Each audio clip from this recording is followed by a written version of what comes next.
well, and thank you for supporting us for yesterday it didn't work, and so we decided to come back again and do it tonight. I hope everything is working fine, and if you can hear me and my piano, and we're gonna start playing a Brazilian tune. And also, well, I would like to thank you for your patience and for being back with us, and we plan to be along with you for quite a while, and many times as possible, as far as the system works. And well, it's still I'm still learning, and I have partners to help us, but it's still as difficult to me, see, because it's, well, the technicalities are somewhat hard, see, to things happen suddenly here. So hope you are comfortable, and we have a delay here also, but that's fine. I think it's working. As far as it's going on, it's okay to me.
see if everything is going fine in here.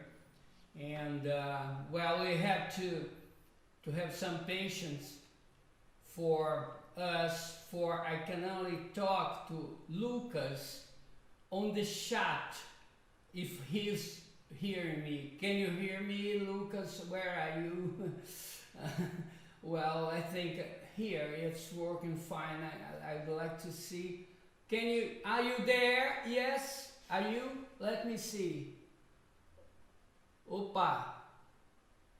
Tudo bem? Tá bom. Olha só, caiu aqui. Well, I'm sorry for that. Yes, well, let me say something. This tune I just played, it is Isaura by Erivelto Martins and Roberti. They are Brazilian composers, and this is a Brazilian standard.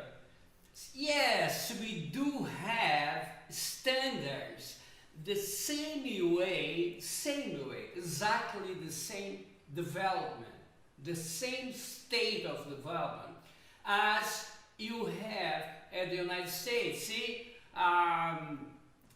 there is, this tune was written in 1945, and by that time we were living the choro resemblance, see, and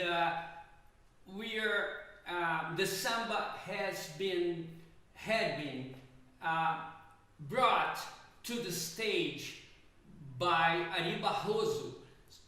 What I mean is, by a little bit before that, by 1938, the samba, where it was not just played on the streets and the private houses and things like that, at Tia Ciata's houses. We had that kind of place. There was not one Aunt Ciata, that's the way they call her.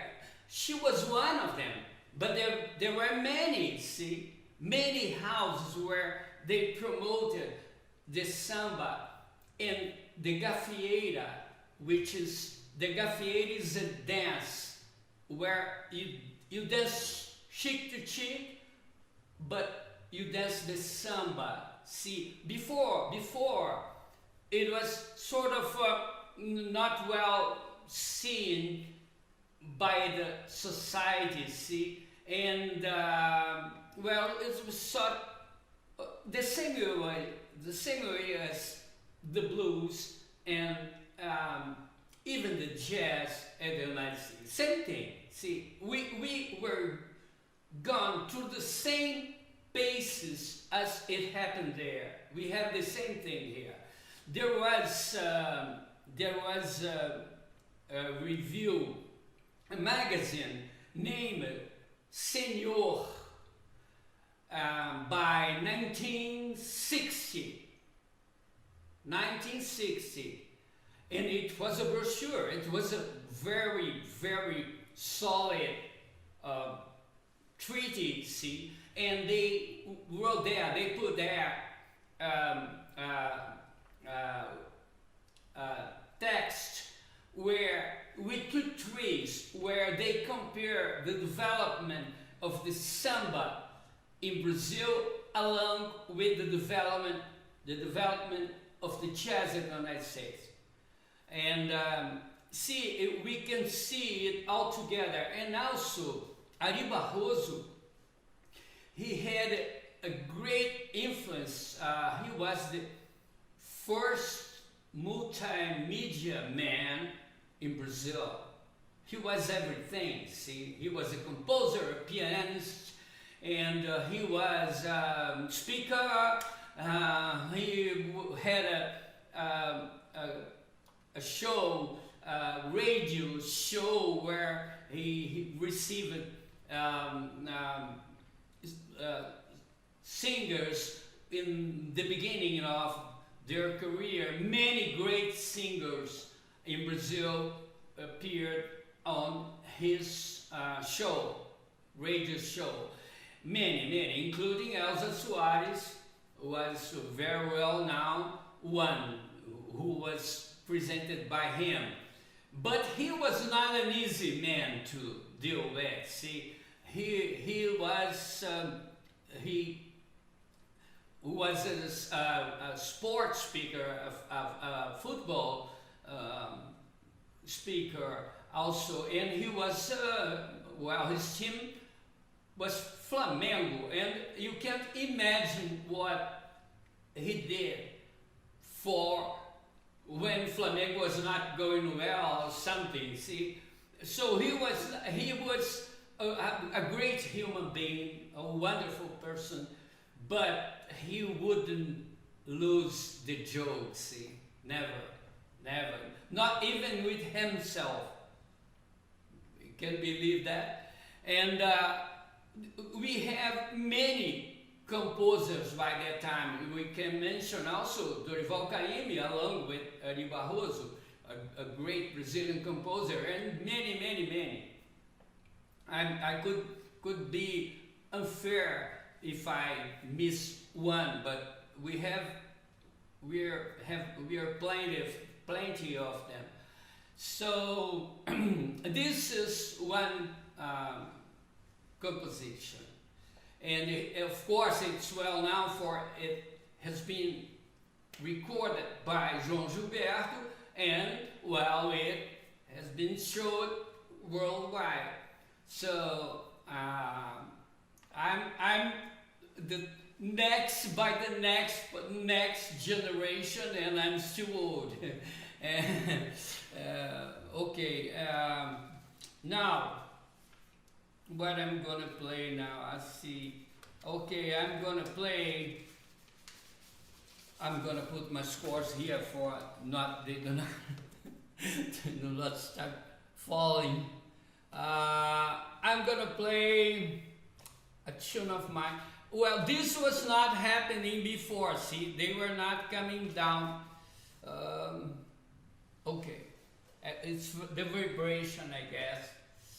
I can put this thing here just to make it stays where it should. I don't know.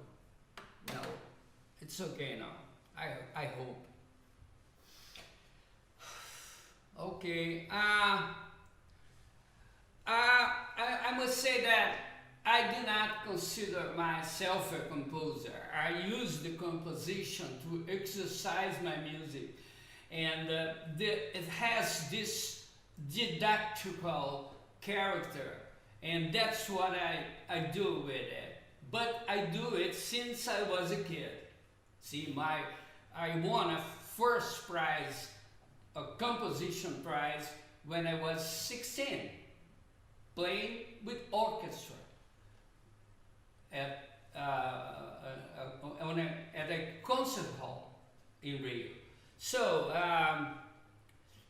I'm not saying that I'm something or better or whatever. I don't care if I could be considered, but what I'm trying to say is that I need to study, I need to practice, I need everything a regular, common person do. I'm a very simple person. Okay, and I'm gonna play a tune by my own.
This was Let It Go.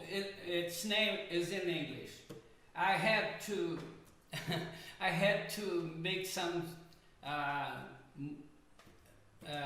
switch the name and for another name, and for different reasons, and it's named Let It Go.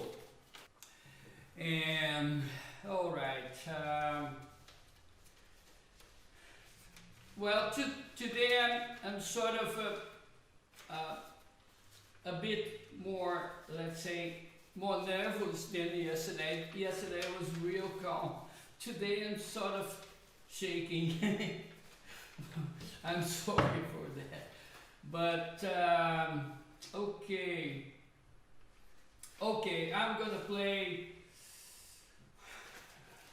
a tune. I would like to talk about this one. I heard this by not only by the author, but some of the greatest musicians ever. And what I wonder is that by the time when they recorded it, they were not sort of conscious of what they really focus in, and I think they intended it to sound something closer to the bossa nova. That's the way I felt. I'm not saying that it is. Oh no, it's Latin. All right, but the way I got it is that this should be something that would sound more Brazilian way, because the Brazilian thing is not exactly the same as the rest of the world, I guess. It's different, isn't it? But in spite of that, what I say is that it doesn't matter. See, I can do it, but nowadays, the Americans play samba much better than the Brazilians. You cannot deny that. It's true. See, because we're not playing our stuff anymore. We're concerned about something else, see, that has nothing to do with who have been beaten before, see. And it's something that is forgotten by the most of the population.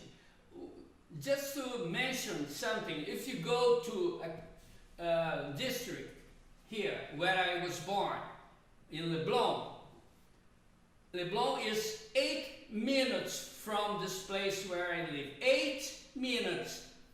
I can go walking there. I go walking to the place where I was born.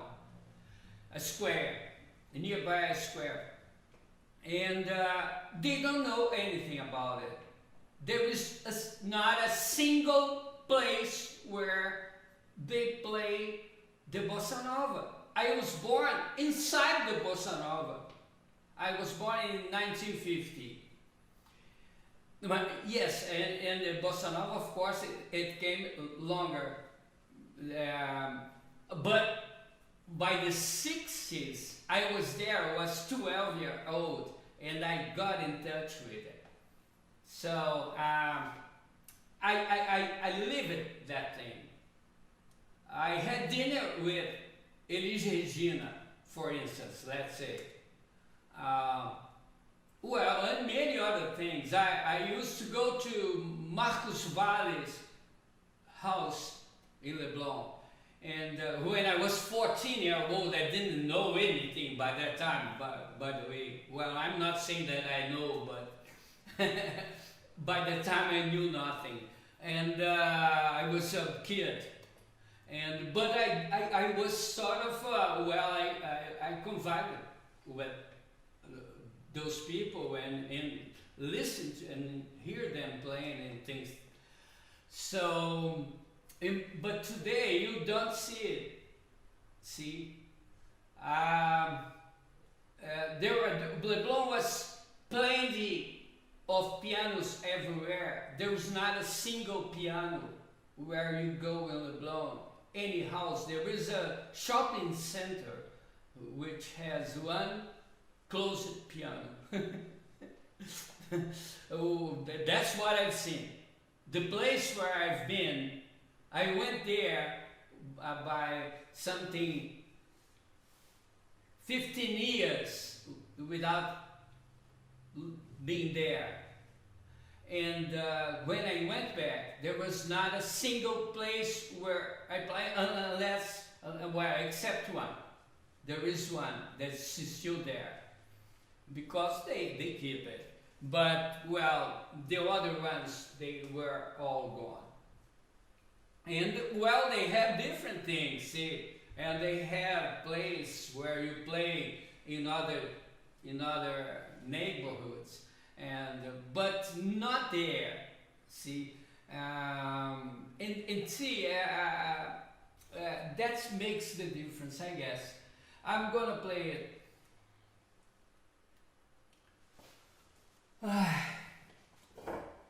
Let me breathe.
Senhora, Baile Morgan.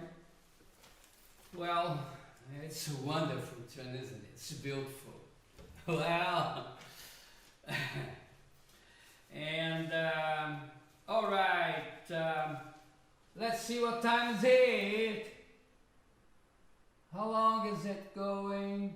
Lucas, are you there? No. Well, is it too long? I'm not sure. I can see what time is it.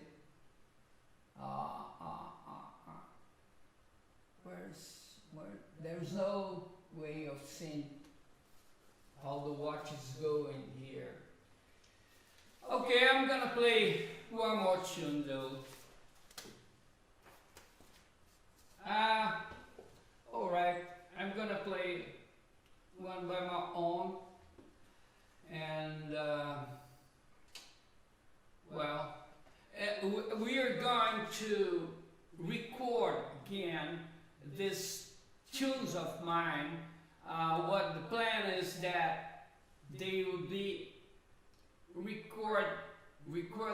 I don't know if I'm gonna play piano solo or what, but till now I'm gonna play piano solo. But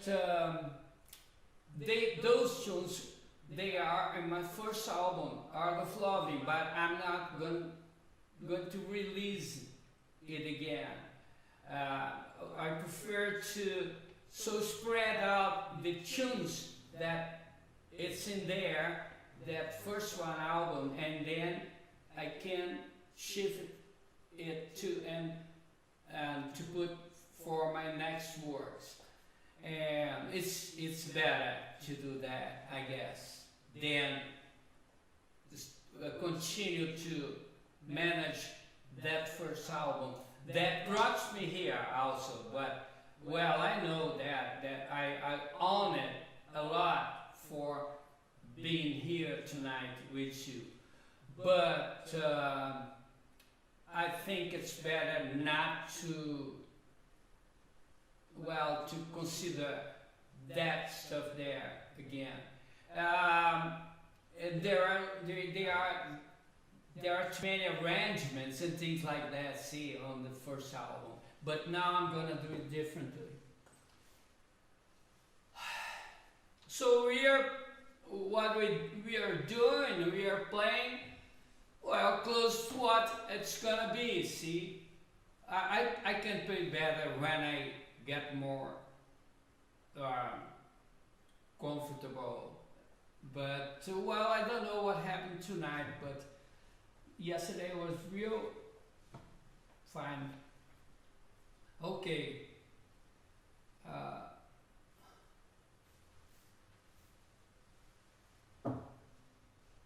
Okay.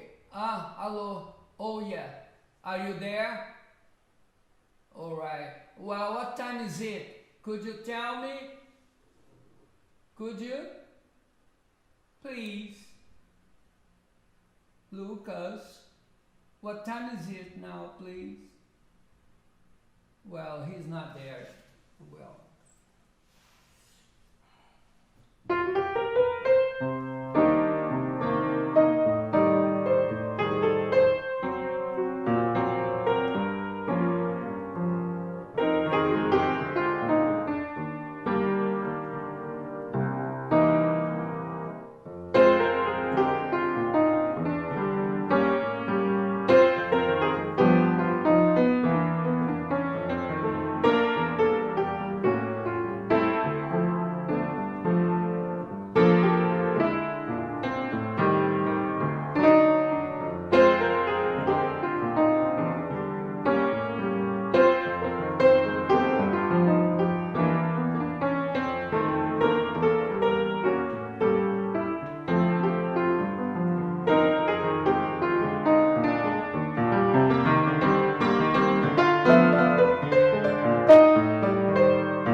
Tom told me, this is the name of it. Why not? I haven't ever been with Tom Jobim. I had not the opportunity. I've been to Marcos Valley house, just in front, almost in front of his house in Leblon, and I haven't ever met him. I have been to his house in Rua Nascimento Silva in Ipanema, and I put my hands on his piano, but I haven't ever met him in person. Well, I'm sorry, but he told me. So with this, we are finishing our International Jazz Labor Day show, and I hope you enjoyed it, and thank you so much for being with us, and hope to see you again for our next performance. Thank you so much. Now I have to turn it off, and it's not gonna be that easy at all.